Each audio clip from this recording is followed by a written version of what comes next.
এই লোক আর মুমিন থাকবে না, এই লোক হয়ে যাবে জালিম, যেহেতু সে আল্লাহ রসুলকে যারা পছন্দ করে না তাদেরকে পছন্দ করে, তাদের ভালোবাসে এবং তাদের দেখানো পথে সে চলা পছন্দ করে।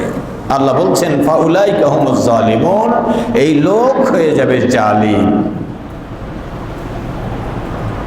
বাবাকে ত্যাগ করা যাবে না, মাকে ফেলে দেওয়া যাবে না, ভাইকেও অবজ্ঞা করা যাবে না।